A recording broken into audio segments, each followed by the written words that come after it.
Olá pessoal, seja bem-vindo a mais um podcast para fazer direito.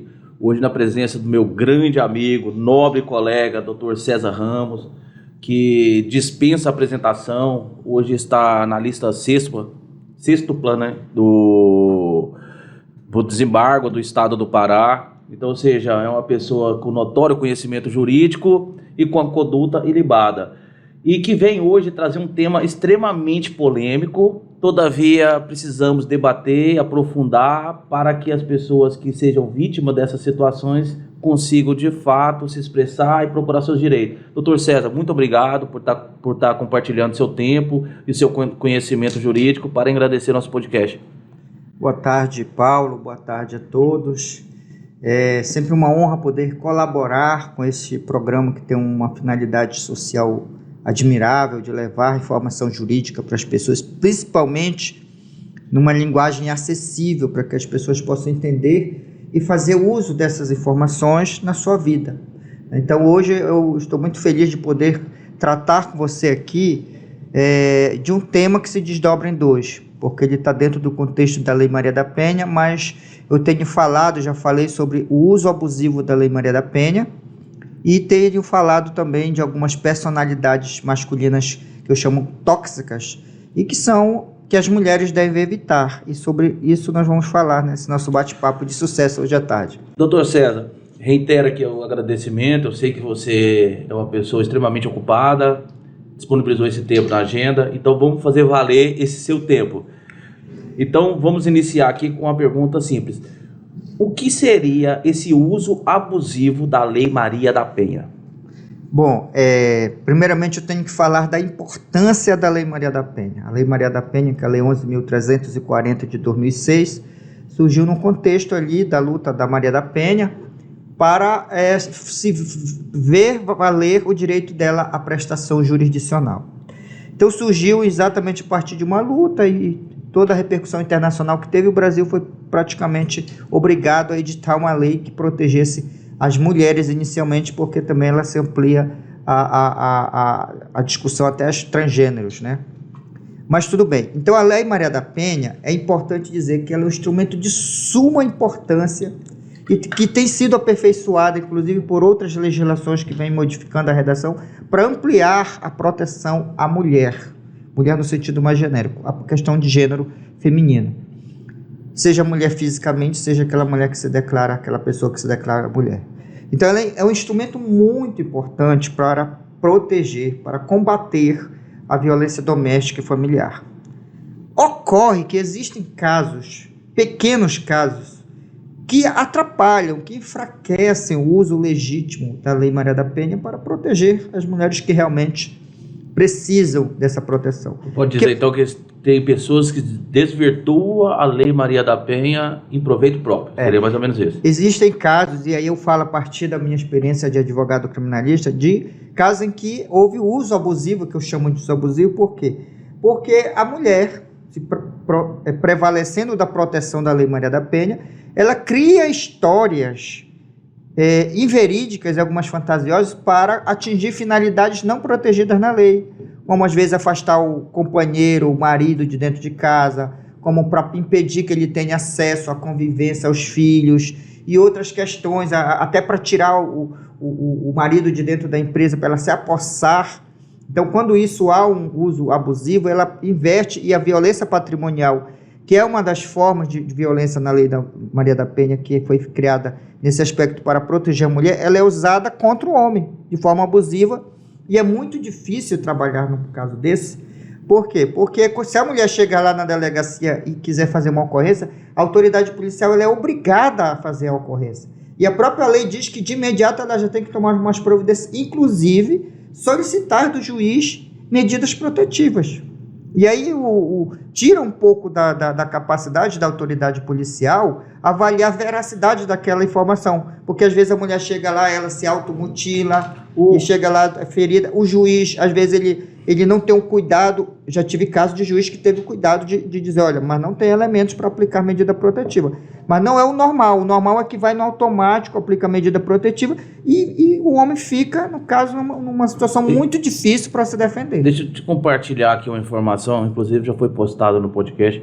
sobre a questão do Rio de Janeiro. No Rio de Janeiro já tem um aplicativo onde a pessoa já faz a denúncia e já consegue até mesmo, já direciona o pedido, né, para que seja feita o pedido de liminar, né, de afastamento do lar, essas coisas. Em alguns casos, a própria Lei Maria da Penha prevê, nos casos que não tem comarca, e que às vezes não tem autoridade policial, no sentido delegado, que o próprio policial civil, o agente, já vai lá fazer o afastamento. Tá certo que ele tem que comunicar para o juiz em 24 horas, salvo engano, esse prazo aí, para o juiz ele tem que comunicar a 24 horas, salvo engano, para o juiz que ele foi lá e tirou o cara de dentro da casa. Mas a lei prevê que a própria autoridade policial, nesses casos, já pode ir lá tirar a pessoa de dentro da casa, o companheiro.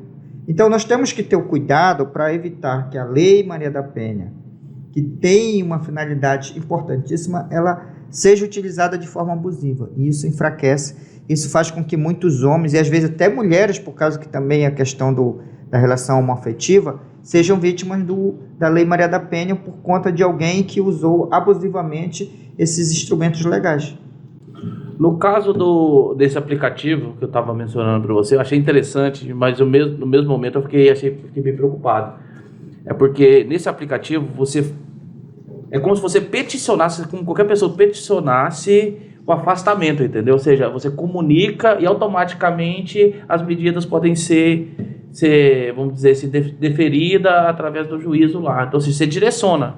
Então, se você está lá, você abre o aplicativo e fala: estou sendo vítima de violência. Aí, se você faz a narrativa, você segue o passo a passo do aplicativo.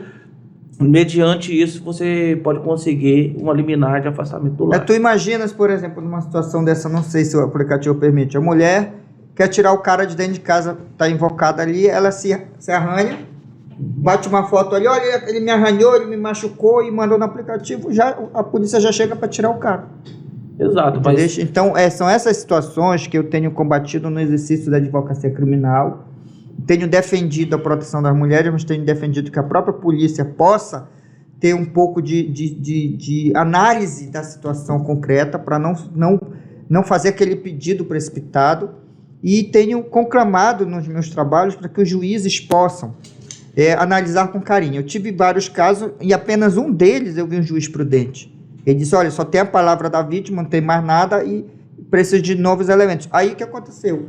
No outro dia fizeram reiteração do pedido, o outro juiz que era o da vara mudou, porque estava de plantão, teve a cautela. No outro dia ele aplicou a medida protetiva, aí você faz a defesa, eles não leem a sua defesa, eles não consideram, e fica ali um processo, um arremedo de processo, e a pessoa fica, no caso o homem, com medida protetiva, aguardando uma investigação que vai demorar ali para concluir se aquele fato existiu ou não, mas a medida protetiva tem vida própria, e aí ele fica ali com uma espada na cabeça, porque qualquer coisa a mulher pode inventar outra história e ele vai preso.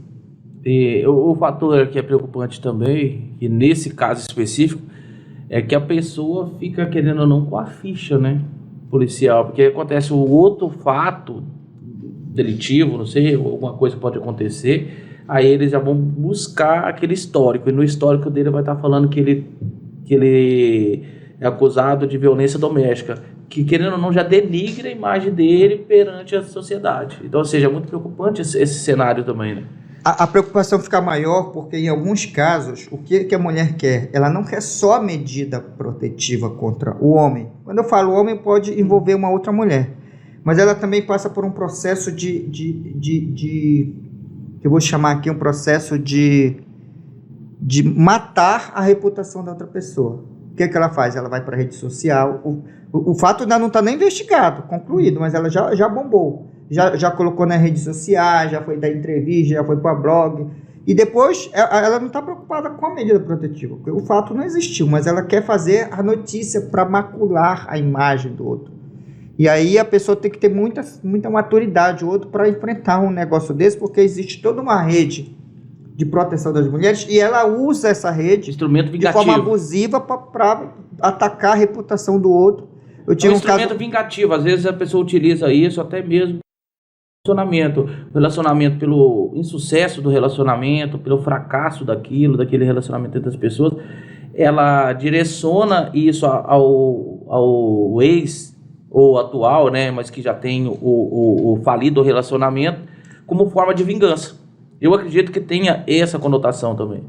Muitas das vezes é exatamente isso que acontece, forma de vingança, forma de atingir outros objetivos, como, por exemplo, impedir que o marido ou ex-marido tenha acesso aos filhos, que é uma forma de punir. Só que pune os filhos também. Então, eu atuei num caso em que nós tivemos muita dificuldade, porque que a pessoa fez? Ela inventou um fato, conseguiu medida protetiva e foi para a rede social, foi para entrevista, foi para blog, macular a imagem do nosso cliente, e no final de tudo, a polícia concluiu que aquele fato não existiu, mas a notícia já ficou, não volta mais. As mesmas pessoas, os mesmos bloggers, os mesmos que postaram contra ele, dando vazão à informação, não deram espaço, que inclusive cheguei a pedir para um direito de defesa, e até hoje não me deram o direito de mostrar que a própria polícia, ao final, ao fazer uma investigação correta, detalhada, não concluiu nem que não tinha provas, concluiu que o fato não existiu. E o nosso cliente teve medida protetiva, que eu fui conseguir depois, no STJ, fazer com que o tribunal aqui do Pará julgasse um habeas corpus, porque houve uma outra discussão, que não caberia habeas corpus para discutir medida protetiva, seria agravo de instrumento, e eu consegui no STJ um HC, um habeas corpus, para mandar o tribunal analisar a medida protetiva aplicada contra ele na via do habeas corpus. Ainda tem a dificuldade técnica da defesa. Então, esses casos que nós temos enfrentado, de muitos casos de uso abusivo da Lei Maria da Penha, e que é algo preocupante, e que tem que chamar a reflexão das mulheres que realmente precisam, das entidades que protegem as mulheres, da própria autoridade policial e do judiciário, porque ao final e ao cabo, quem aplica a medida e depois condena é o judiciário. Porque é uma ferramenta extremamente importante. A gente está comentando aqui o caso, a gente entende que é exceção, a lei é de suma importância, ela foi um divisor de água para a proteção das mulheres, mas eu acredito que essas pessoas que desvirtuam a lei estão direcionando em prejuízo às pessoas que de fato precisam dela, porque tira a credibilidade da norma. Então, ou seja, de alguns casos esporádicos que acontece das pessoas utilizar de maneira errada a norma em benefício próprio, acaba prejudicando as pessoas que de fato precisam da norma. Porque é o seguinte, eu percebo que é uma lei que, como protege as pessoas no seio familiar, que a palavra da vítima tem que ter um valor preponderante. Todavia, as pessoas fazem se valer disso, levando em discreto as pessoas que quando precisam dela. Então, ou seja, é muito preocupante essa situação. Como você vê para provar, provar que a pessoa está mentindo em seu depoimento, no seu boletim de ocorrência? Olha, em alguns casos é possível conseguir provar a partir dos elementos concretos. Vou te dar um exemplo. A pessoa diz que aí ela se arranha. Dependendo da cabeça da mulher, ela não vai pensar, ela vai se arranhar com a mão de baixo para cima, né? Então, você analisando, com a perícia, uma análise técnica, você pode mostrar durante a defesa que aquela lesão era incompatível com o movimento do homem que estaria agarrando. Então, a lesão deveria ser, no mínimo, de cima para baixo. Mas existem casos que a mulher é tão esperta que ela deixa sem defesa. Porque ela constrói uma narrativa e amarra os pontos de prova naquilo que gera credibilidade no que vai ser produzido. Entendeu? E aí tem casos que a gente não consegue reverter, infelizmente. São pouquíssimos casos, mas existem casos que você não consegue reverter, porque a história foi tão amarrada que não consegue produzir a prova. Exatamente por quê? Porque no final das contas vai prevalecer a palavra da vítima com alguns elementos de prova. E se tiver um mínimo de coerência, já era. Não vai ter solução. Então, alguns casos são difíceis de defesa. Então, qual é a grande importância de quem se vê numa situação dessa? É contratar um advogado ou uma advogada que tenha experiência na atuação de casos de violência doméstica, para poder identificar, às vezes, numa palavra, numa lesão, ela conta uma história, o laudo diz outro. Eu já consegui provar que a vítima estava mentindo porque ela deu um depoimento na polícia, só que quando ela foi lá para o IML fazer o exame, ela é entrevistada por alguém que entrevista previamente. Às vezes é o estagiário, às vezes é um atendente, às vezes é o perito. Ele faz uma entrevista ali. E lá no histórico ela contava outra história. Ela contava uma outra história, que é o que eu montei, que lá no histórico ela contava algo diferente. Eu não sei qual era a verdade, Mas quando você mostra que ela não tem o que se chama coerência interna, tecnicamente no processo chamamos de coerência endógena. O que é isso? Ela tem que dizer a mesma história sempre. Então, em alguns casos, a gente consegue, pela experiência, pelo olho clínico, identificar que em determinado depoimento ela deu uma informação que não se coaduna. E aí você, no mínimo, gera um estado de dúvida para o juiz no momento de, por exemplo, de uma sentença. Mas às vezes você não consegue numa medida protetiva, porque a medida protetiva é aquela medida imediata, baseado quase que exclusivamente só no depoimento da vítima. E hoje me deparei, até mesmo foi publicado no podcast, um informativo que diz que a comissão aprova projeto que pune condenado por violência doméstica com perca dos bens do casal. Ou seja, isso pode direcionar as pessoas a utilizar a Lei Maria da Penha como forma de beneficiar com o patrimônio que foi adquirido na constância do casamento. Aí eu vejo isso com uma certa preocupação, porque aí já não vai ser só vingança, vai vir também a questão patrimonial. E quem advoga na área de família sabe muito bem, quando fala meus bens, muda toda a configuração. Então, ou seja, eu visualizo a Lei Maria da Penha como um grande benefício social para as mulheres, principalmente. Todavia, esse desvirtuamento dela é extremamente preocupante. Como você disse aqui, você pontuou bem, falando, olha, vai existir casos de injustiça que são derivados de uma norma. Então, isso é extremamente preocupante. E qual que seria a solução para essa situação? Pois é, nós temos que analisar porque esse projeto de lei aí, ele pode ser aprovado e gerar essa situação. Mas vamos trabalhar numa hipótese mais próxima do que acontece. Uma das finalidades da Lei da Maria da Penha é proteger a mulher contra a violência patrimonial. Geralmente o homem é o que tem os bens, apreende, segura as coisas dela, não quer liberar. Mas ela tem sido usada de forma abusiva para praticar uma violência patrimonial contra o homem. Então, para fins patrimoniais, que, dependendo dessa lei, pode potencializar, não sei como ela vai ser finalizada, esse tipo de conduta. Mas, recentemente, eu vi um vídeo, salvo engano, de um delegado de São Paulo, que estava acontecendo a seguinte hipótese. O cara na rede social conheceu a moça, ou a moça conheceu o cara e estudava o perfil. Solteiro, morava sozinho, aparentemente bem de vida. E aí começava a flertar e saía com ele em determinado momento.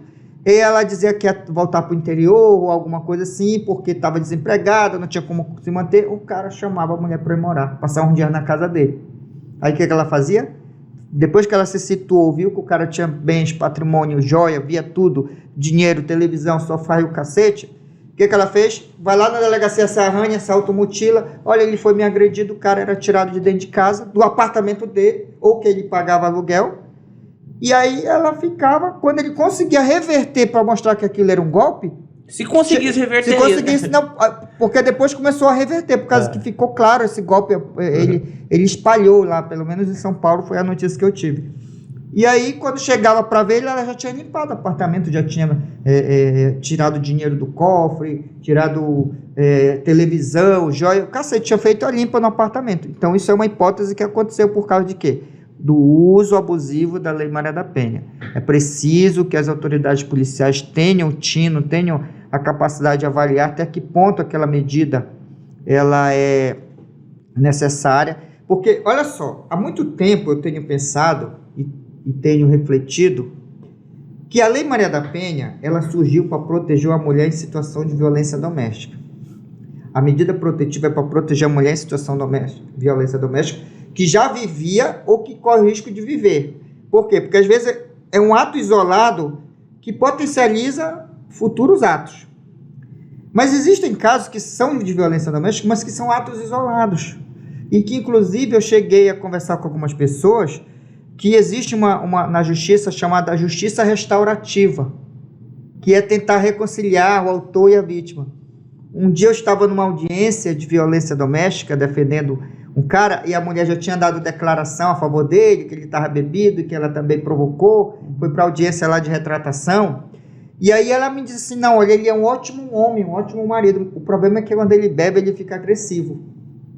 Então, se nós intervirmos... Aí te perguntar o seguinte, ele bebe de qual constância? Todo dia. Então, aí, o que é que acontece? A questão é o seguinte, ora, nós temos uma família em que a mulher diz, Ele homem é um ótimo marido, só que ele bebe. Se nós aplicarmos a Lei Maria da Penha, friamente, o que vai acontecer? Medida protetiva não se aproxima. O risco de destruir uma família é muito grande. Por que não se trata o problema? Porque é uma doença, né? O alcoolismo é então, doença. ali pode entrar com política de tratamento, até a justiça restaurativa ali, de medida de justiça restaurativa de reconciliar o casal, para que, e a partir dali ele possa procurar um tratamento. Mas não se pensa nisso. O que se pensa? Afasta do lar, bota aí para não encostar, monitora, aplicativo. Então, em alguns casos, nós corremos o risco de destruir uma família por causa de um ato isolado, que não é aprovável, é reprovável, mas que no contexto do relacionamento pode ter tratamento. O alcoolismo, por exemplo, pode ter tratamento. Porque o que acontece? Quando ela me diz que ele só é violento quando ele bebe, então tem solução. E ela queria ficar com aquele homem que não bebe. Ela não quer o que bebe, né? Mas ela quer o que não bebe porque ele é um ótimo homem. Então existem casos que a gente também tem que analisar com a peculiaridade para evitar que você coloque uma intervenção estatal e destrua um relacionamento. Mas tu acha que tu tem uma percepção? Eu tenho essa percepção, eu vou compartilhar contigo, que todo pedido, ele já chega para ser aprovado. Eu nunca me deparei com uma recusa. Pois é. Uma medida protetiva. Inclusive, eu já tive uma situação aqui que foi um pouco interessante, um pouco não, tanto quanto interessante, né? Que foi um caso que ocorreu dentro de uma boate, e o qual o cliente foi acusado de ter agredido, só que ele mesmo confessou que jogou água nela, porque ela jogou cerveja nele, e que tinha câmeras e tinha testemunhas. Todavia, ela chegou, apresentou a narrativa, falou que ele tinha agredido no estabelecimento, e em momento algum foi feito nenhuma diligência ao local para pegar um testemunho ou sequer as imagens do local. Então, ou seja, era notório que tinha imagem, tinha gravação e tinha testemunha para averiguar o fato. Nada disso foi, em momento algum, vou te falar, em momento algum, isso foi solicitado. Então, parece que é um Ctrl-C, Ctrl-V, ou seja, fez o pedido, tal deferimento, fez o pedido, tal deferimento. Isso é extremamente preocupante. A própria dinâmica da lei diz que tem que ser pedido, a não ser que a mulher diga que não queira. Mas se eu quero medida protetiva, ele tem que pedir a medida protetiva em 48 horas no máximo, está lá na lei, e depois ele investiga. Ou seja, o cara pode estar sujeito a uma medida protetiva até aguardar a investigação, como foi no nosso caso. Nosso cliente ficou com medida protetiva e nós, na dificuldade de revertê-las, quando o inquérito veio concluído, que concluiu que no fato não existiu. Então, isso aí decorre também da própria atecnia da lei, que impõe à autoridade policial o dever de pedir. Só se a mulher disser, eu não quero. Então, não há necessidade. Mas se ela disser, eu quero, eles pedem. Mas aí automático. O que eu quero dizer é que eles não investigam. Se você não for atrás da prova para provar o contrapartida do que ela está pronunciando ali, eles não investigam. Pelo que eu pude observar é o seguinte, ela falou, ok, se você quiser, você corra atrás das provas e demonstre que não ocorreu. Isso é um absurdo. O correto deveria ter sido, nesse caso específico que eu te mencionei aqui, era eles ter feito as diligências e procurado essas câmeras, procurado testemunha para confirmar a alegação dela. Então, ou seja, o simples fato delas alegam e acabou, parece o processo. Eles não vão atrás da confirmação dos fatos, entendeu? Pode ter várias maneiras de probatório, mas eles se abstêm apenas à questão da palavra da vítima. Eu acredito que esteja mais ou menos nesse contexto hoje. Mas isso é porque a gente tem que separar a medida protetiva da investigação do inquérito. Para a medida protetiva, a lei já diz isso. Pega o depoimento, a autoridade policial tem que requerer, salvo se ela disser, eu não quero. Eu já tive cliente que eu acompanhei mulheres vítimas de violência, mas ela disse, não quero medida protetiva que não tem necessidade, só quero que ele pare de fazer, de me ameaçar que vai fazer, vai divulgar essas imagens, papapá. Então, ela mesma dizia que não havia necessidade de medida protetiva. Mas se ela disser, eu quero medida protetiva, ia ter que pedir. E depois investiga. Mas é que tá. Esse é o procedimento. Essa investigação ocorre de fato? O problema não está nem tanto na aplicação da medida protetiva de imediato. O problema está que muitos juízes não querem revogar depois. Você apresenta a defesa, apresenta a prova, apresenta vídeo, como eu já fiz, e o juiz não quer decidir. Olha, eu vou mandar para o setor social, questão que não envolve setor social. Ele não decide, esse é o grande problema, que às vezes, da feita que aplica a medida protetiva, os juízes não querem decidir. Se você não tiver um bom advogado que consiga manusear os instrumentos legais, você vai ficar aí 1 ano, 2 anos com a medida protetiva, porque não tem um prazo fixo, a não ser que a própria decisão do juiz diga. Mas tem decisões que admitem que a medida protetiva prolongue aí por um período maior, entendeu? Então, esse é o problema da Lei Maria da Penha. Mas eu acho que as decisões agora dessas medidas, elas já vêm com prazo até para a pessoa não ficar questionando. Mas tem caso, a jurisprudência entende que pode ser prorrogado e ela teria vida autônoma. Mesmo que o inquérito seja arquivado, pode ter medida protetiva. Mas eu falo que eu acho que a tendência já é direcionar o prazo para que ele se resolva por intermédio do prazo, entendeu? Acabou esse prazo, cessa-se a medida cautelar lá, né? Mas tu vais ver que esse cenário ele é de muitas situações. Eu tive um caso que depois de 8 anos, a mulher inventou história e conseguiu medida protetiva contra o cara, que nunca mais se viram por uma situação de uma relação empresarial dele, e acabou que ela, depois de 8 anos, visivelmente como um instrumento de perseguição contra o cara. E ela conseguiu medida protetiva. Eu só tive nesse caso, inclusive, o primeiro juiz não concedeu a medida protetiva. Foi um caso interessante que o juiz foi prudente, foi cauteloso. Só que pediu no plantão. Quando foi para o juízo da vara titular, ele reconsiderou. Então, a gente não tem... essa é uma discussão que nós não vamos encerrar. O que nós precisamos é causar discussão, a reflexão, inclusive no ambiente policial, até eu não sei se isso tem ocorrido, preparar melhor os profissionais que atuam na área para identificar se aquela história não é um uso abusivo da Lei Maria da Penha, o compromisso do Ministério Público de analisar com carinho, não há mais um caso, de ir no automático. O problema é o automático. Um ou outro, como eu tive esse juiz plantonista, que analisa e diz, não, aqui só tem um depoimento, já faz 8 anos, não tem nada mais, vou indeferir. Mas o outro, no outro dia, com as mesmas coisas, deferiu.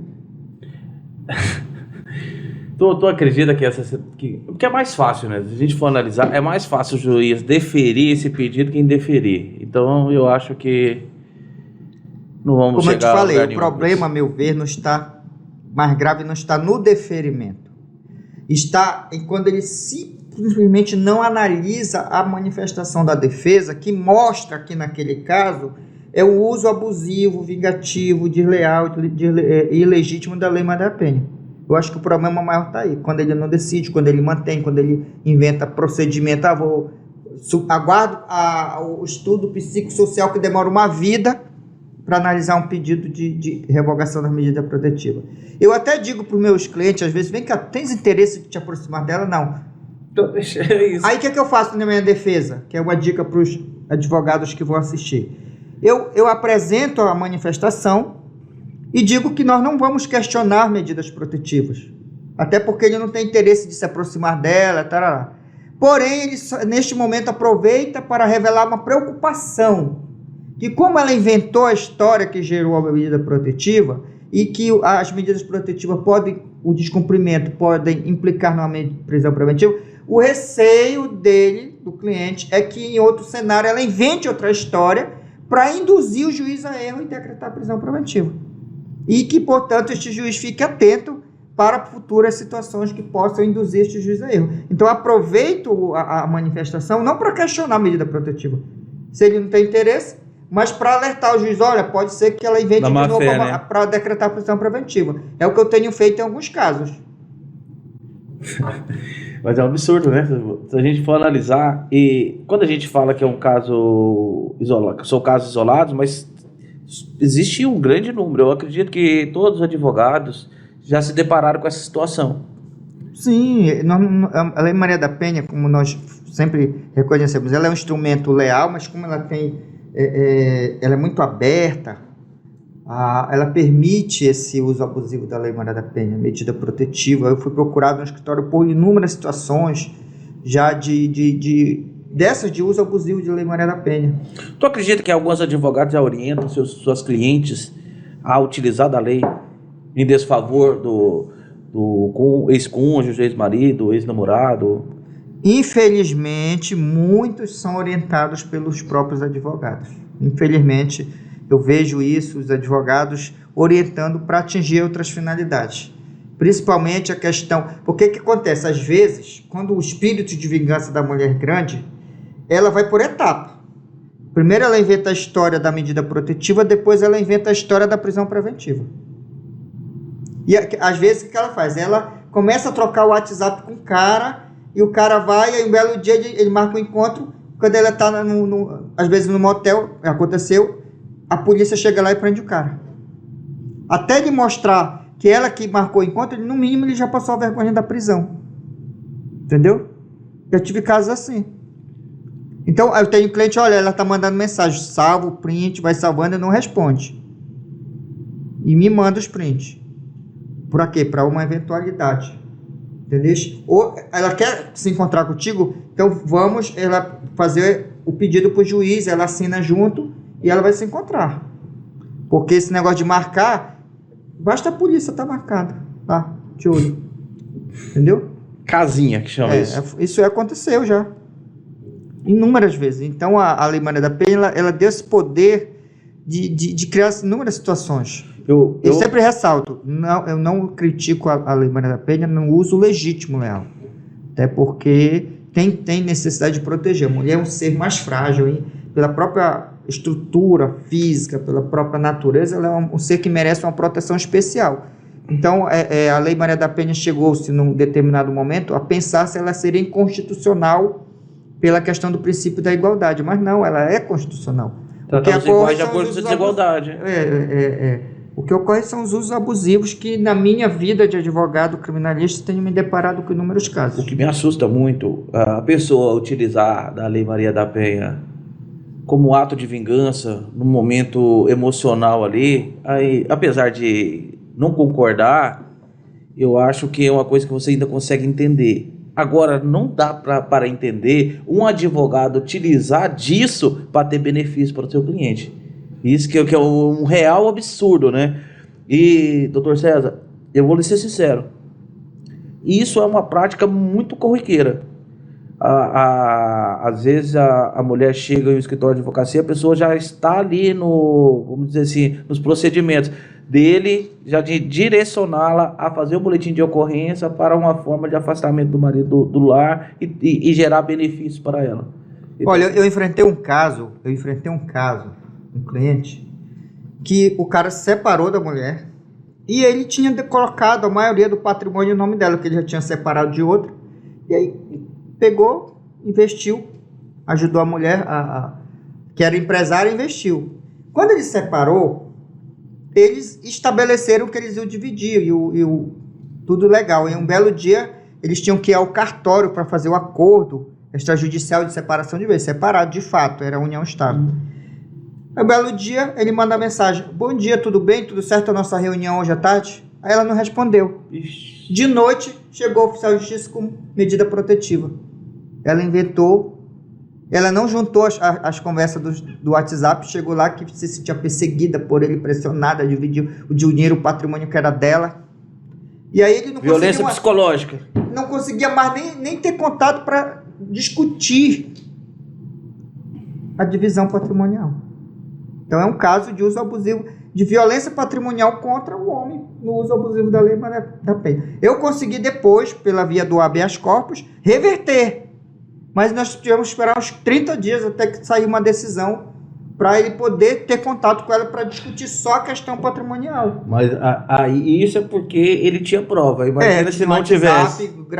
Tinha o WhatsApp tudinho e tal, e aí nós conseguimos reverter. Mas, então tu imaginas aí, ela ia dar eu nem sei como ficou essa parte, mas ela ia dar um golpe nele. Porque ele não ia poder nem discutir mais a parte patrimonial. Quando fala meus bens, normalmente a conversa muda. Eu observo muito, apesar que eu não faço essa questão de divórcio aqui, mas tem o meu sócio que faz, e a gente às vezes conversa e debate, e a gente percebe. Todo mundo que foi acadêmico de direito sabe que quando chega para estudar essa parte do Código Civil, aí todo mundo já fala, né? Meus bens, né? Meu bem, meus bens. E literalmente muda todo o cenário quando você começa a discutir a questão patrimonial. Então, ou seja, quando chega essa questão patrimonial e a pessoa tem a possibilidade de utilização da Lei Maria da Penha, a conversa ainda fica bem mais tensa, né? Vamos dizer assim. Doutor César, mediante toda essa conversa aqui e todo esse tema totalmente delicado e complicado, qual que seria uma solução, qual que seria a metodologia que as pessoas poderiam, os advogados que estão nos assistindo, poderiam utilizar em defesa nesses casos concretos? Então o que é que eu tenho feito? Eu sempre compartilho aquilo que eu faço. Nós não temos como impedir o abuso. Não tem. Isso é impossível, porque vai chegar a medida protetiva, só se tiver um delegado ou uma delegada sensível, um juiz sensível, mas em geral não tem como impedir, nós temos como combater depois.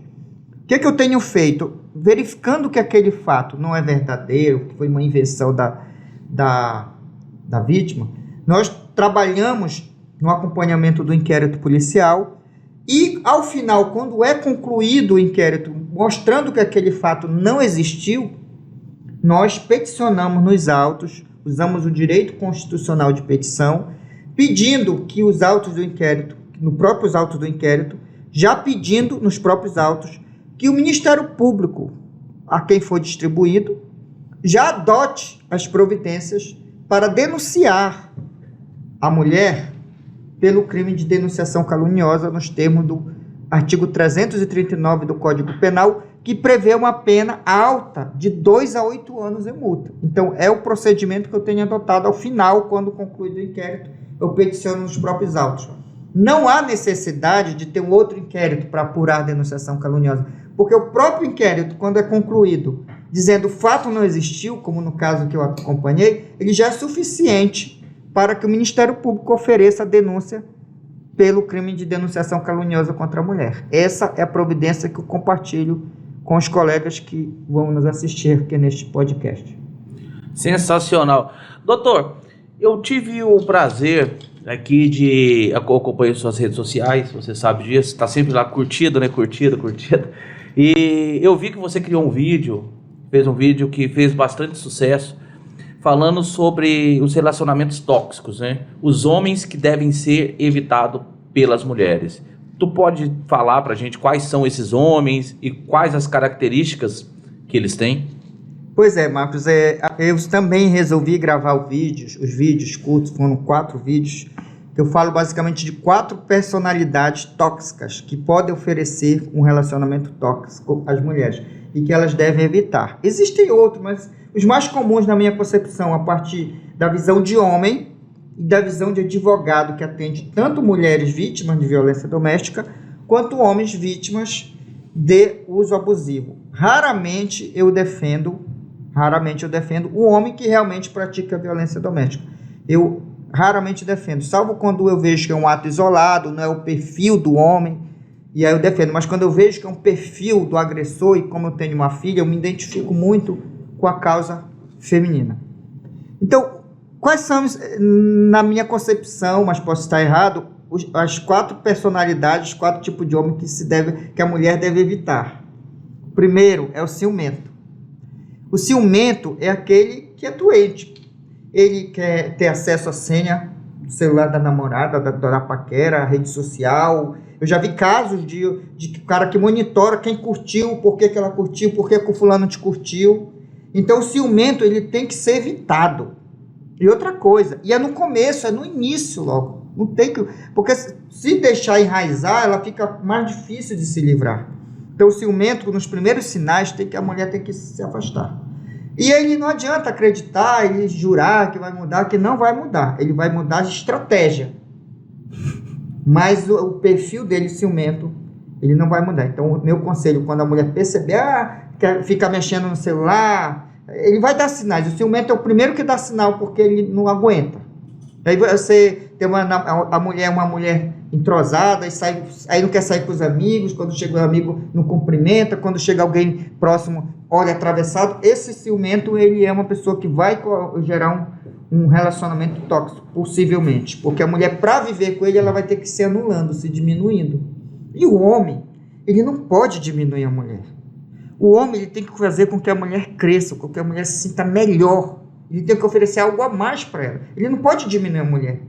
Porque se ele diminuir a mulher, é um relacionamento relacionamento tóxico. E ela não vai ser feliz.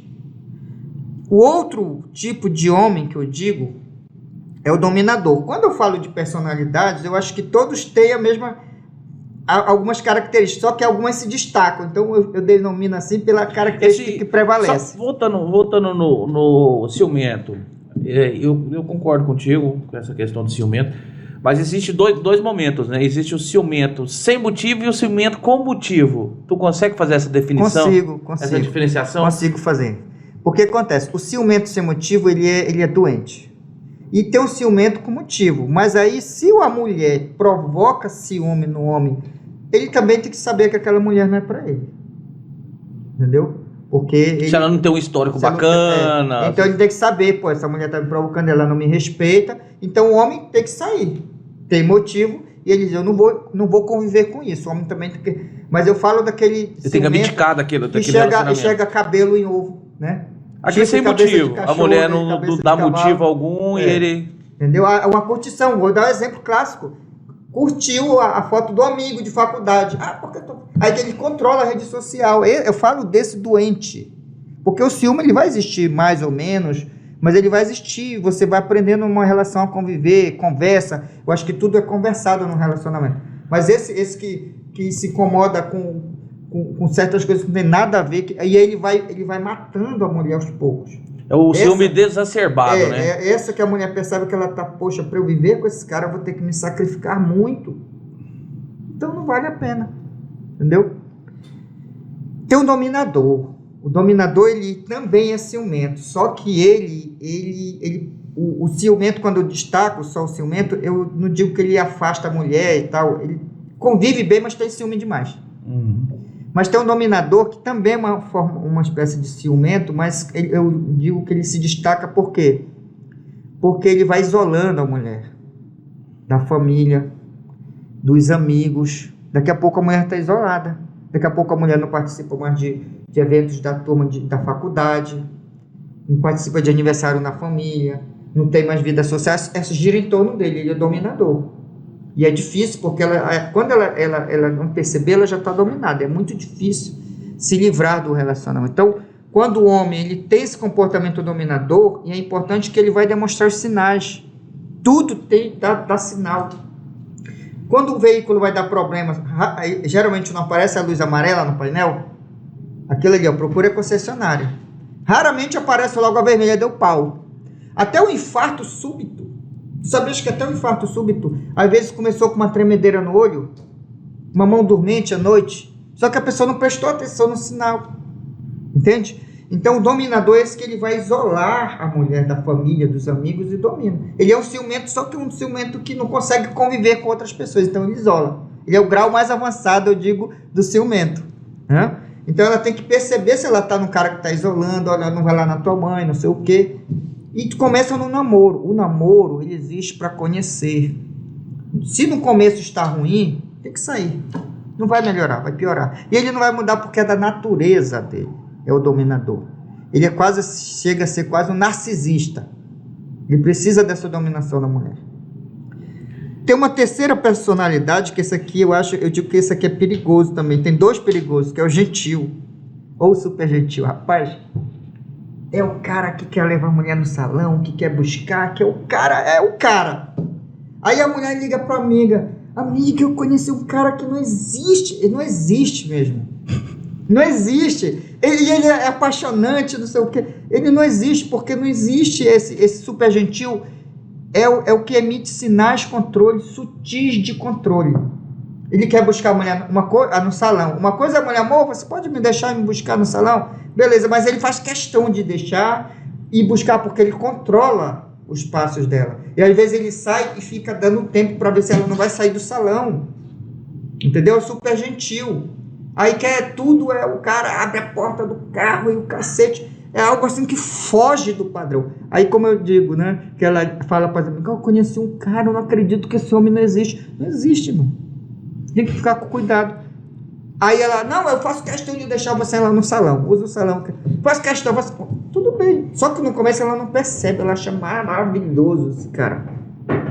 Entendeu? Então esse cara aí, ela tem que ter cuidado para ver se ele não é uma forma dessa gentileza dele, não é um controle sutil. Eu postei meu vídeo, Paulo, eu postei sobre isso, o que teve de interação de mulher dizendo que viveu isso, que era assim, desse jeito, parecia que eu tinha vivido a história dela. Eu disse, não, eu sou advogado, eu ouço as histórias. No começo era um príncipe encantado, depois virou o sapo, né? Então é o super gentil que ele tem o poder de conquistar, porque hoje no mundo da rapidez, né, o homem às vezes é desligado e ele foge do padrão. Ele é atento até demais. É o gentil, é que entrega flores direto, é que não sei o que se ajoelha, que beija. É um negócio diferente. Mas às vezes é a forma sutil de dominar. Tem um outro que eu chamo de o conquistador. Eu acho que esse talvez seja o mais perigoso. Eu assisti seu vídeo, esse foi o que mais me chamou a atenção. O conquistador, ele reúne um pouco do gentil, ele reúne o ciumento, mas o ciúme aquele ciúme mais contido, aquele ciúme que ele controla e ele não demonstra. Mas o conquistador, ele é aquele que chega e conquista os pais da namorada, conquista os amigos, conquista... Aí quando tem filhos, faz questão de conquistar os filhos. Eu atendi uma... Foi por isso que eu fiz o vídeo, que ela queria terminar, mas ela disse assim, puxa, mas ele foi lá em casa, o meu filho adorou ele, se super bem, ele sai com meu filho é apaixonado por ele. Então esse é o conquistador, ele conquista. E o que acontece? E ele é tóxico, porque quando tá só os dois, ele quer ter o acesso ao celular, ele domina, ele é quase tudo pouco, só num. Ele controla para quem ela olha, que roupa ela veste, que não sei o quê. E aí ela vai se apequenando. E como ele conquistou as amigas, os familiares, acontece um fenômeno que é o isolamento da mulher dentro do próprio ambiente de família. A mãe não acredita que ele é assim, porque na frente da mãe ele é o máximo. O pai não acredita, o irmão não acredita. Quando vai separar, às vezes o pai e a mãe acusam, minha filha, conversa com ele, pode mudar, ele é gente boa, os seus filhos gostam dele, as suas amigas. Então esse é um cara difícil. Aí coloca, ainda vai. Eu acredito que as pessoas, nesse sentido, colocam você, a mulher, no caso, como errada. Fala assim, olha, será que não é você que está exigindo demais dele? Então acaba que... Minha filha, minha filha, o homem é assim mesmo, meu homem é perfeito, teu pai aprontou, seu pai não sei o quê, você acha que eu não brigo com teu pai, não sei assim. E aí ela acaba, às vezes, se sentindo isolada dentro do próprio ambiente familiar. Ela às vezes quer se libertar, mas ela não tem o apoio da mãe, não tem do pai, não tem dos irmãos, não tem dos amigos. Por quê? Porque o cara conquistou todo mundo e quando entra da porta para dentro da casa ou do quarto, e às vezes tem uns que são tão perigosos que quando eles têm filhos em comum, ele conquista o filho. E o filho sempre vai achar que a mãe é problemática. A mãe é doida. A mãe é doida, é desequilibrada. Daqui a pouco a mãe está tomando remédio controlado para dormir, antidepressivo. E em casos mais graves ela até se mata. Então, esses tipos de personalidades tóxicas... Tu acha que leva para o isolamento social esse tipo de pessoa? Porque ele isola, na verdade ele tem as convivências, mas mesmo convivendo com essas pessoas, ela se atém e se isola porque ela não consegue compartilhar suas vivências, a sua percepção, porque toda vez que ela vai tentar falar sobre o tema, ela é podada. Ou ela, com o tempo, Paulo, com o tempo ela não se sente mais com acolhimento para falar. Então, por isso que eu falo que querendo... Mesmo de início ela é podada, de início. Porque, não sei o que, você não está exigindo demais, minha filha, paciência, ele é cara bom, olha como ele... É isso, aquilo, outro. Mas com o tempo ela não se sente mais confortável para falar, ela vive... Aí ela vive um isolamento que é um dos mais perigosos. Social. O isolamento no meio de gente. O pior isolamento... Então, isolamento social, mas quando eu falo isolamento social, não é porque ela não esteja perto das pessoas, é porque ela não tem a empatia interação com essas pessoas, entendeu? Isso é preocupante, né? Esse aí é difícil, porque... E aí o que acontece? Como identificar o conquistador? No início, ele força a barra. Talvez seja o grande segredo, o grande recado, ele vai forçar. Ele já quer conhecer os filhos, já quer forçar a amizade com os filhos, porque quer conquistar os pais. Ele é político, podemos dizer que ele é político. Lá no almoço de família, ele ainda não tem intimidade, mas daqui a pouco ele já está cortando a carne, sendo churrasqueiro, no primeiro encontro, no primeiro momento da presença. Então você tem que ver se ele está muito afobado, porque a conquista, seja da mulher, seja do homem, seja dos pais, seja dos filhos, ela é um processo natural. Se não for natural, é perigoso. Tem que ter cuidado. Se ela perceber esse movimento do cara que no primeiro dia, às vezes o aniversário já chega lá. Qual é o normal? Você apresenta, fica educado e vai aos poucos ganhando espaço. No aniversário aí daqui a pouco ele já está entrosado com todo mundo. Pega o beco. É o político que sai falando com todo mundo. Pega o beco, que ali você está com risco de ter caído na mão de um conquistador. Porque, Paulo, presta atenção. Se esse gentil, vamos falar do gentil e do conquistador. Se esse gentil fosse a espécie de homem realmente espetacular, homem que toda mulher quisesse, ele não estava solteiro. Né? Então, se o super gentil está solteiro, dependendo da idade dele, é porque alguém descobriu que aquela gentileza dele era uma forma sutil de dominar. Se o conquistador, que ali no primeiro momento conquistou todo mundo, se separou ou está solteiro, alguma coisa tem que ser investigada. Por que ele está solteiro? Será que não foi que a outra namorada ou a outra esposa dele não descobriu que ele era um mega conquistador e praticava um relacionamento tóxico? Doutor César, eu tô voltando até o tema anterior, tu falou uma coisa interessante aqui que me chamou bastante atenção. Sobre a questão da Lei Maria da Penha, do desvirtuamento dela, será que a mulher com ciúme, ela pode tentar pedir uma medida protetiva, fazer uma denúncia falsa para que prejudique os relacionamentos futuros? Porque, como você disse, a pessoa pode pesquisar o histórico da pessoa. Quando ela pesquisa o histórico, ela fala o seguinte: olha, esse cara já teve um boletim de ocorrência contra ele porque ele agrediu a mulher. Quando de fato não aconteceu, mas a pessoa fez isso só para uma forma de vingança, para que ele não consiga ter relacionamento futuro. Será que acontece isso ou não? Existem as duas situações. Uma, que realmente a mulher faz para prejudicá-lo, e quando ela persegue o cara... Aí às vezes nós já vamos falar da mulher perseguidora, da ciumenta, da tóxica. Aí nós vamos falar da mulher tóxica. Não, tô te perguntando... O cara se libertou dela, terminou com ela porque era mega ciumenta e tudo mais, complicada. E ela consegue continuar perseguindo. Quando ele descobre que ele está com alguém, ela manda na rede social foto e detona o cara. Isso é uma coisa que acontece. A outra coisa é quando ela, e eu vi até no Fantástico uma reportagem do cara, o gentil, super gentil. Aí depois que ele matou a mulher, foram descobrir que ele já tinha medida protetiva com 3 outras namoradas que eram o mesmo problema de perseguição, de agressão, e a última foi quando ele foi evoluindo, né? Evoluindo, ele matou a mulher, ou a mulher caiu do prédio, e também não vou dizer o que aconteceu.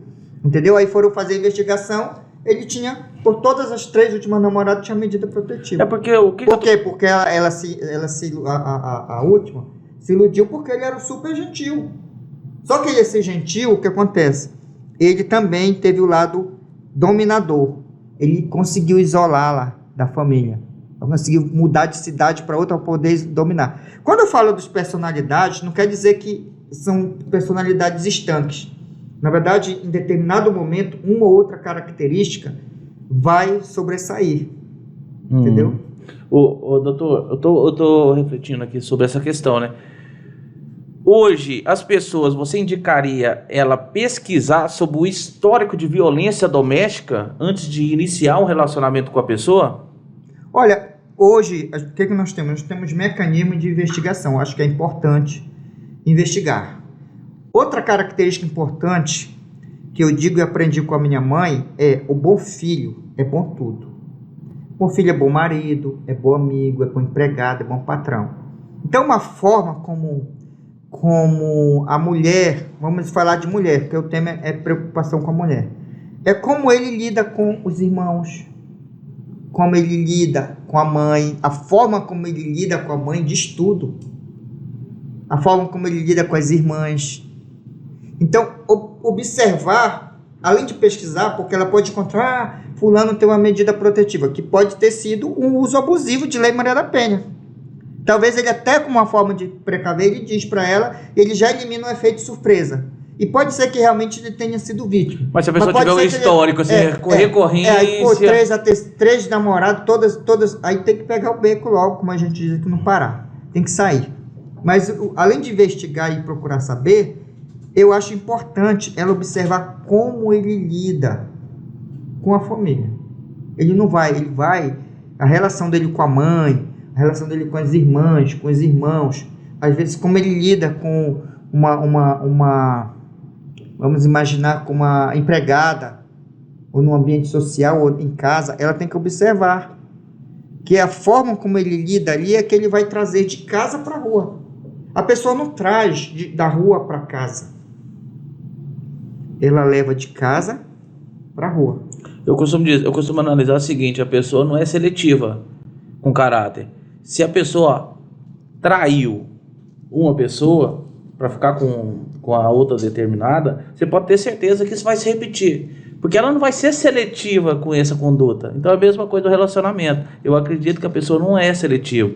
Então se a pessoa age de má fé, age com mau caráter, age das piores maneiras possíveis com o ser humano, ela vai agir com você também. Então eu compartilho desse pensamento teu. Se você analisando a conduta dessa pessoa em tratamento das pessoas próximas a ele, você vai conseguir definir o caráter dessa pessoa.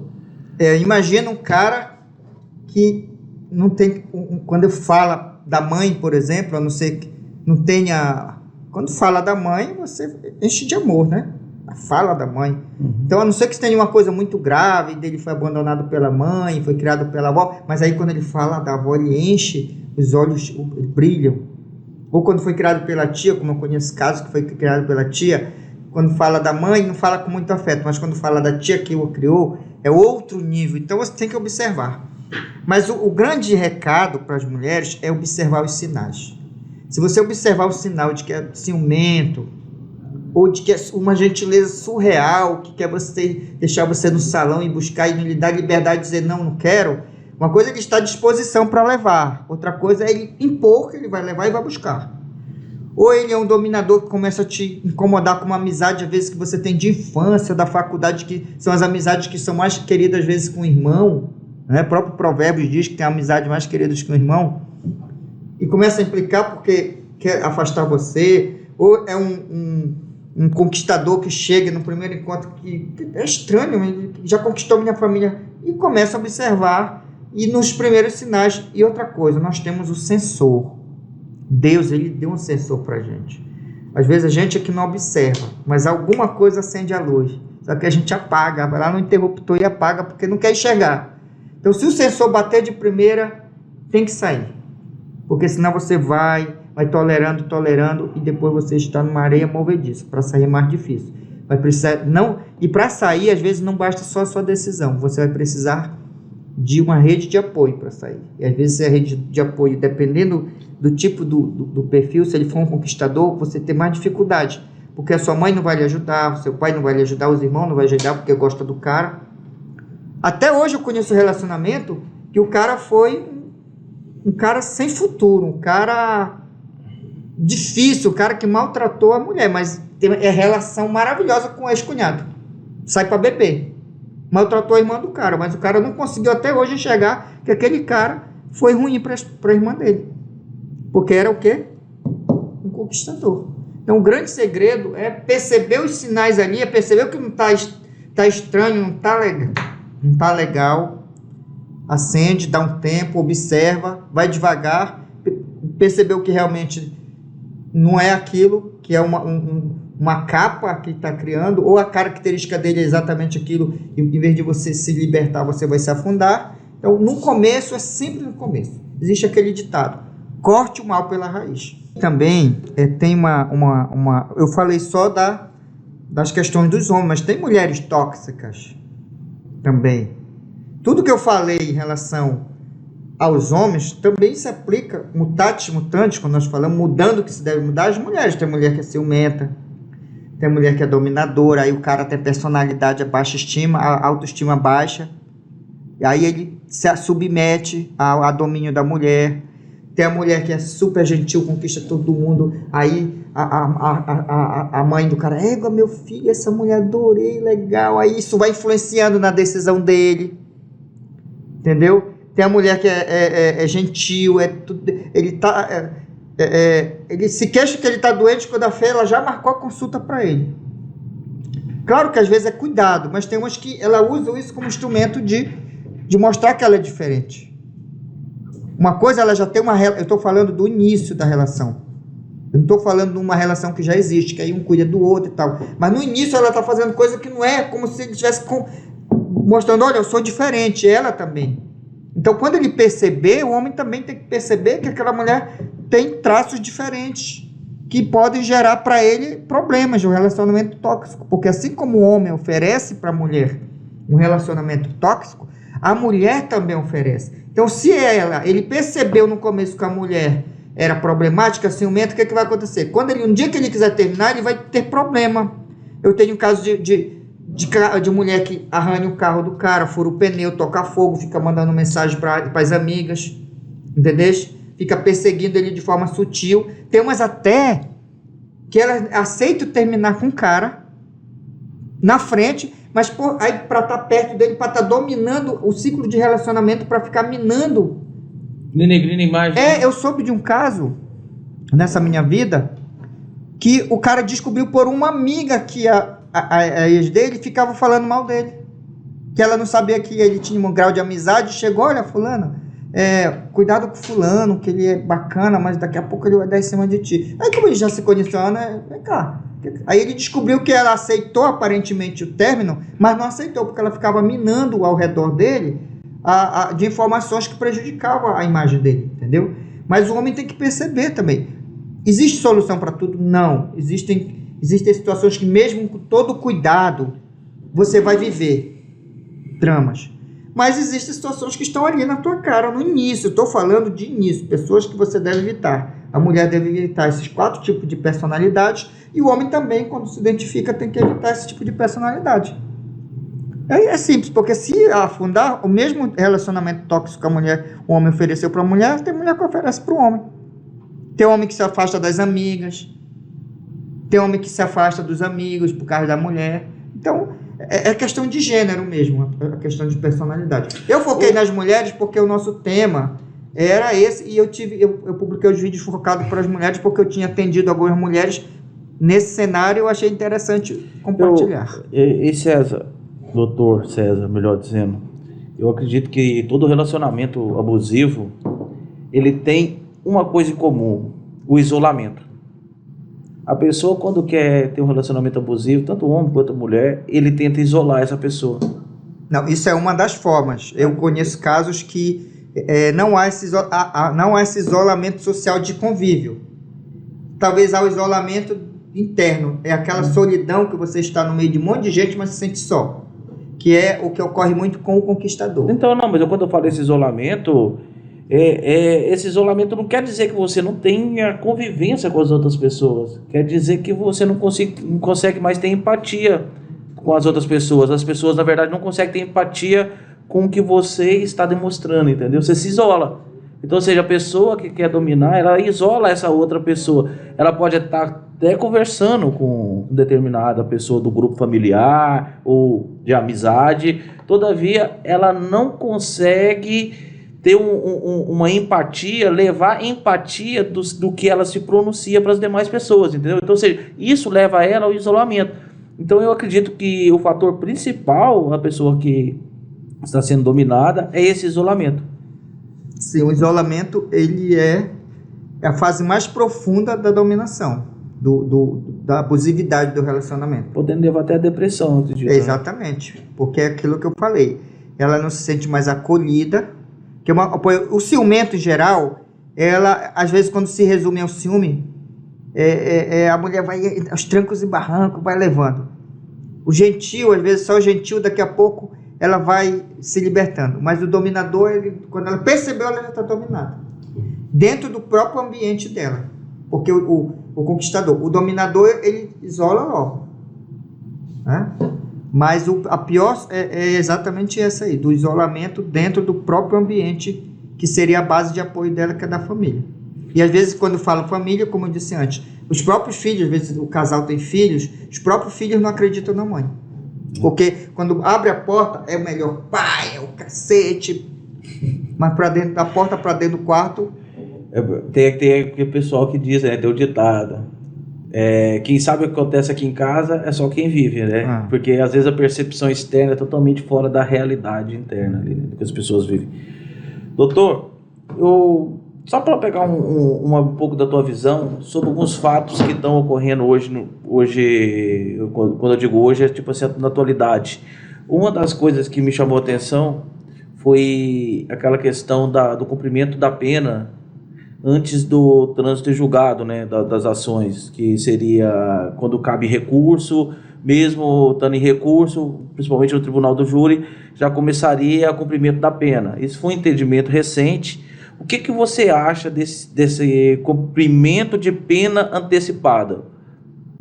Nós temos que analisar essa questão por duas vertentes. A primeira foi essa discussão houve quando se tentou garantir a execução provisória após a condenação em segunda instância. Automaticamente já executava.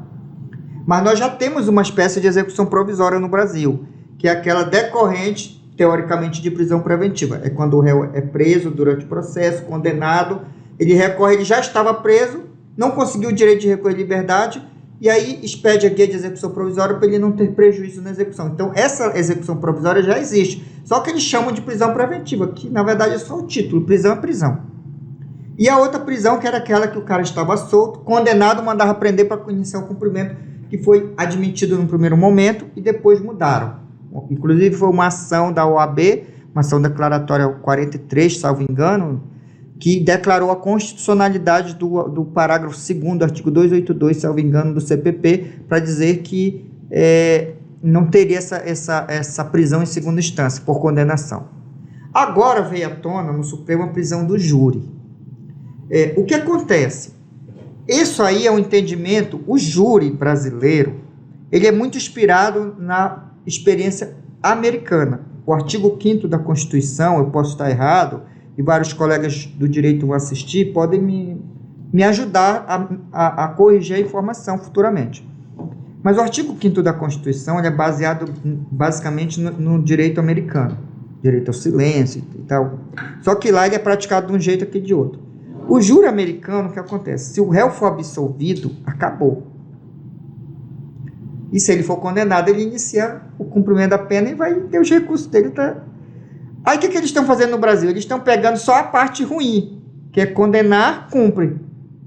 Mas ainda não consolidou o entendimento de que, mas também se absolver, acabou para a acusação. Existem algumas teses, e eu tenho um artigo sobre isso, que eu digo que a absolvição do júri, ela não tem mais recurso. Isso fala da soberania da sentença. Não tem mais recurso da acusação se for absolvido.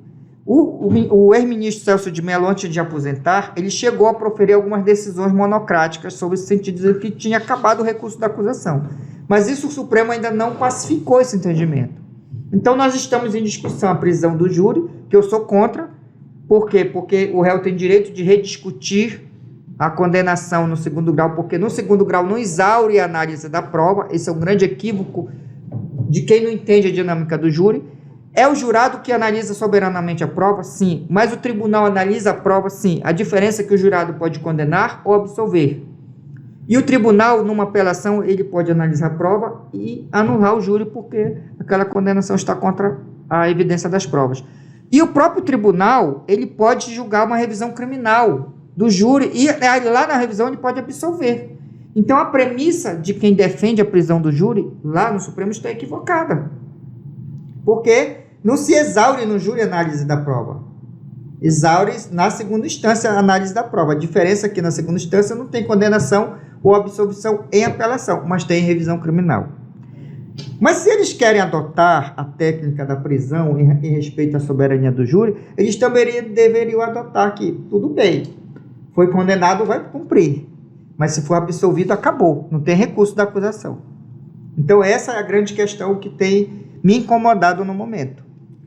Eu acredito que é extremamente complicado, né? Porque um dia que a pessoa ficar preso e depois sendo absolvido, a reparação jamais ocorrerá. Você pode estar com indenização, pecúnia, essas coisas. Todavia, a indenização, se tem um bem precioso, o bem mais precioso que o ser humano pode ter, é o tempo. Esse tempo perdido nunca mais será recuperado. Então, você imagina a pessoa que foi no júri, foi condenado, todavia, depois você consegue reverter essa situação no tribunal. E esse tempo, esse lapso temporal que essa pessoa cumpriu de pena, quem vai... O grande problema nessa discussão é que eles criam regras gerais. Ou prende todo mundo, ou solta todo mundo. Eles não criaram uma regra ou uma interpretação que permitam analisar caso a caso. Por exemplo, eu já defendi causas em que a minha defesa era de redução de pena, violenta emoção. Só que no curso do processo eu consegui o réu responder em liberdade. Entendeu? Aí imagina que ele foi condenado. Só que ele condenado, ele estava em liberdade, teoricamente ele recorre em liberdade. Ora, se a defesa suscitou como tese a redução, inclusive alternativamente a violenta emoção, a defesa está admitindo que na pior das hipóteses seja uma pena reduzida. Então, nesse caso, poder-se analisar que, como a defesa só queria a redução da pena, ele já poderia iniciar a execução, sim, porque não tinha injustiça. O que a defesa poderia discutir depois, em apelação, era o tamanho da pena. Entendeu? Agora, bota a seguinte situação, o cara chega lá no júri e nega, eu sou inocente. E ele está invocando o quê? A presunção de inocência. E aí ele invocou todos os direitos inerentes à presunção de inocência. Inclusive, se ele estiver solto, o de recorrer solto até a última instância. Talvez seja essa sacada que eles não pegaram. Analisar caso a caso. Entendeu? Então, uma coisa é eu chegar lá, olha, violenta emoção, já fui para júri só para violenta, ou desclassificação por lesão corporal. Não tem tese absolutória. Então, a decisão do júri está justa, adequada. O mérito é aquilo mesmo, foi ele, não tem jeito, ele quer só se beneficiar da pena. Então, condenado, já começa a cumprir, se a pena for alta, recorre depois, para diminuir, porque antes dele cumprir a pena, ele consegue o julgamento da apelação, que vai repercutir na execução. Mas o cara chega lá e alega uma legítima defesa, por exemplo, como tese, eu agi em legítima defesa, que é tese de absolvição. Sim. Então ele está se ele agiu em legítima defesa, não teve crime. Se não teve crime, ele é inocente. Se ele alega legítima defesa, ele está dizendo que ele é inocente. Então ele invocou o quê? A presunção de inocência. Então ele teria o direito de lutar até o final pela presunção de inocência. E especialmente aquele que nega a autoria. Se o cara chega lá e diz, olha, eu sou inocente, eu estou dizendo que eu sou absolutamente inocente, eu quero ser tratado até o final. Exatamente. Então, talvez o que esteja faltando é separar caso a caso. Qual é o crime aqui? É razoável. Outra questão, eles poderiam criar a questão da razoabilidade.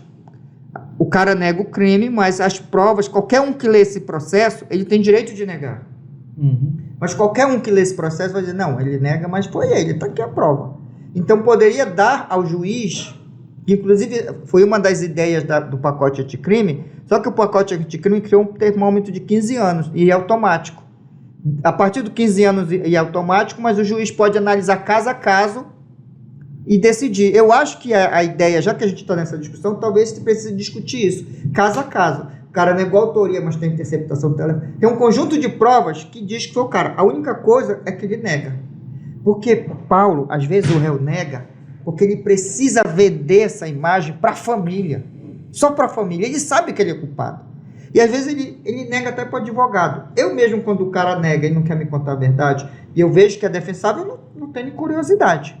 Eu só quero que ele me conte a verdade se eu precisar daquela verdade para defendê-lo. Eu não sou curioso, ele não quer contar para mim, e eu explico o risco da história dele, e ele assume.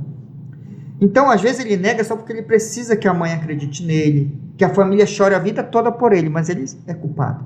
Então, se tiver a possibilidade de analisar caso concreto, cada caso, talvez a gente consiga diminuir o efeito danoso de uma prisão automática do júri. Assim como tem casos que, na minha concepção, a soltura automática, apesar da condenação, também gera injustiça. Então, quando você permite que analise caso a caso, você diminui a questão da injustiça. Porque permite analisar, não, ele negou, mas as evidências dizem que foi ele. Então a chance de ter um erro judiciário aqui é mínima.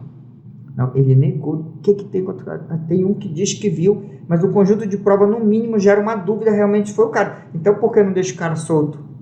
Então eu acho que o problema está nessa generalização. Ou solta todo mundo, ou prende todo mundo. Precisamos a regra de razoabilidade e de individualização do processo e da pena. Então eu acho que a lei anticrime ela só pecou quando ela criou a regra dos 15 anos. Porque ela não tirou do juiz e do relator a possibilidade de, naquele caso concreto, suspender a execução. Está lá na lei anticrime. Só que ele criou 15 anos a prisão automática. Mas esse 15 anos, a sentença acima de 15 anos já cumpre automaticamente, é isso? É. Antes, que está suspenso. Abaixo de 15, se ele estiver solto, em regra ele fica solto. Só se ele tiver praticado alguma conduta ali que implica prisão preventiva. Mas, por exemplo, tu já imaginaste? Vamos imaginar o seguinte: juiz sentenciou aí. Determina a execução imediata da pena, tendo em vista que em plenário o réu confessou e sustentou tão somente a tese de violenta emoção ou de desclassificação. Portanto, ele não negou a autoria do crime. Portanto, o crime ele é incontroverso. O réu apenas alegou circunstâncias de redução de pena. Nesse contexto, determina a execução provisória. Daria ao juiz o poder de, neste caso, mandar prender logo. Entendeu? Sim. Porque o que ia acontecer no tribunal, o recurso para o tribunal, ou ia ser só procrastinatório, ou ele ia ser só para reduzir pena. Né? Nesse caso, o juiz aqui, o réu foi condenado, negou as evidências, mas conforme está nos autos, a prova B, B, C, que evidenciam que apesar da negativa, a negativa dele não encontra guarida nos autos. Tanto que ele foi condenado. Nesse caso, entendo possível iniciar a execução da pena. Tá? Ou o réu negou e analisando os autos, a razoabilidade na negativa de autoria do acusado, razão pela qual deixa de decretar prisão para início de execução da pena. Então, daria a possibilidade de decidir caso a caso. Entendeu? Posso fazer uma pergunta aqui? Sim. Bacana? Eu estou pegando aqui os temas que estão da semana aqui. Tem uma pergunta que é interessante. O que tu acha desse movimento? Você responde se quiser. Doutor César, o que tu acha desse movimento que está se formando na OAB para que tenha eleições diretas para a representação da OAB Federal, né? O que acontece? Esses temas da OAB Federal, se você tem que ter um juízo crítico. Se não está bom como é o processo atualmente, imagina, na minha concepção, um candidato do Norte, a possibilidade dele presidir uma OAB nacional na votação direta. Então, o que nós temos hoje? Nós temos uma política de rotatividade, que às vezes é da região norte, região... Para quê? Para que todas as regiões sejam representadas na presidência da OAB. Agora, se você faz um movimento, Paulo, de votação direta, São Paulo tem quantos mil advogados? Minas Gerais e o Rio Grande do Sul. Qual a possibilidade do amazonense ou de um paraense como o Ofir Cavalcante Júnior, ele presidiu uma OAB? Então nós nortistas aqui, temos que ter muito cuidado com esse discurso, porque às vezes a democracia ela não é só democracia direta, ela tem a metodologia de garantia. Representatividade, né? A democracia ela consiste também em garantir que a minoria tenha vez. E nós, nortistas, só temos vez nesse processo que existe. Não sei se é o melhor, mas é o que garante que o nortista, que você, por exemplo, olha, eu quero o sonho ser presidente da OAB Nacional, construa uma carreira com possibilidade na rotatividade, um dia cair e dizer, agora já foi o Amazonas, já teve o piauiense, César Brito, do Piauí, salvo engano, né? Então, a chance de ter outro paraense nessa rotatividade, nesse sistema, ela existe. Se nós adotarmos a votação direta, acabou. Entendi, doutor. Muito boas colocações. Por isso que eu estou te inquirindo aqui, né, sobre alguns temas. Doutor, outro tema muito interessante aqui, que eu gostaria de ver tua percepção sobre isso, é que foi julgado semana passada a questão do trans poder, mesmo sem cirurgia, cumprir pena em presídio feminino. Ao primeiro momento, salvo engano, Barroso julgou que poderia cumprir, depois foi derrubado essa decisão. Qual a sua percepção sobre esse tema? O que acontece, nós temos que ver como isso vai repercutir no sistema penal. Eu acho que esse tema ele é tão interessante, nós precisamos garantir os direitos humanos de todas as pessoas. De todas as pessoas. Só que existem temas que eles decidem lá no Supremo que eles não sabem como vai repercutir aqui. E a lei de introdução ao ordenamento brasileiro, a famosa lei de introdução ao Código Civil, aquela lei de introdução ao ordenamento jurídico brasileiro, teve uma alteração que as decisões devem observar o efeito prático. Então, o que acontece? Na minha concepção, não sei se houve, deveria ter havido audiência pública, ou os órgãos de segurança pública, os órgãos do sistema penal, deveriam ser ouvidos para dizer como cumprir uma decisão do Supremo. Porque será que é só uma ala trans no presídio feminino ou tem que construir um presídio só para os trans? E os homossexuais que muitas das vezes sofrem abuso sexual no presídio masculino? Então o tema é muito sensível, é muito grande. Precisa de, na minha concepção, um debate que participe, principalmente quem vai cumprir essa decisão, que são os secretários dos sistemas penitenciários, para que eles possam dizer, olha, nós temos como cumprir, nós precisamos de um prazo para cumprir, um prazo para adaptação. Por quê? Porque isso também envolve orçamento público. Você vai construir alas, você vai construir presídios. Então, a minha concepção é que é um tema interessante, e não sou nem a favor nem contra, mas eu sou a favor de que se garanta para as pessoas a humanização no cumprimento da pena, seja numa ala própria, como já houve aqui em Americano, criaram uma ala antes do hospital de custódia, tinha uma ala que eles colocavam lá os ditos com insanidade. Então nós precisamos entender como essa decisão vai ser cumprida, porque senão nós vamos ter mais umas decisões que vão fazer arremedos de cumprimento de decisões. Entendi.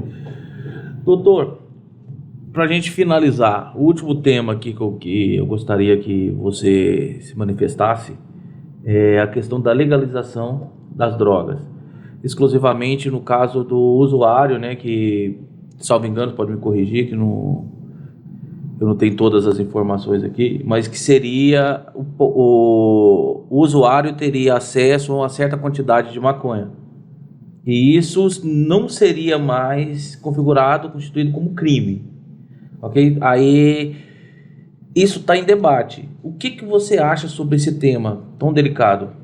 Como tu falaste, o tema é delicado. Nós temos que entender que é uma preocupação que existe.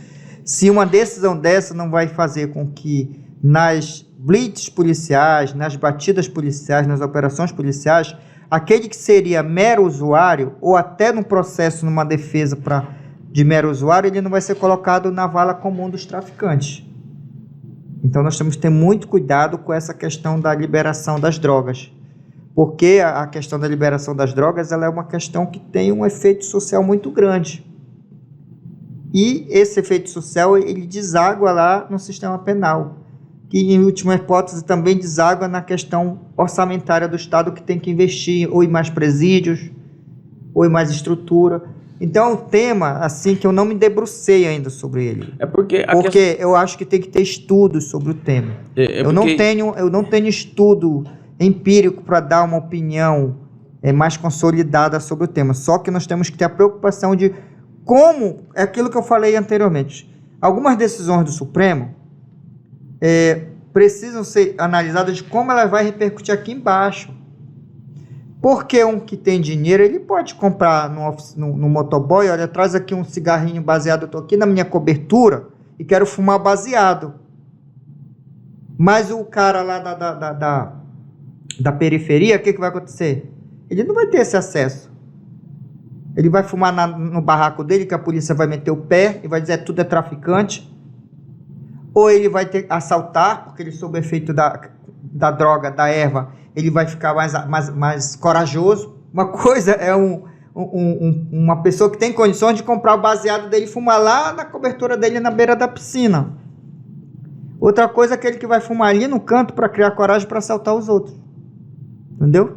Então é um tema muito, muito graúdo e eu prefiro parar por aqui nesse tema. Doutor César, muito obrigado por compartilhar o teu notório conhecimento jurídico, a sua percepção, né, da realidade, dos relacionamentos abusivos e também sobre a Maria da Penha, a Lei Maria da Penha.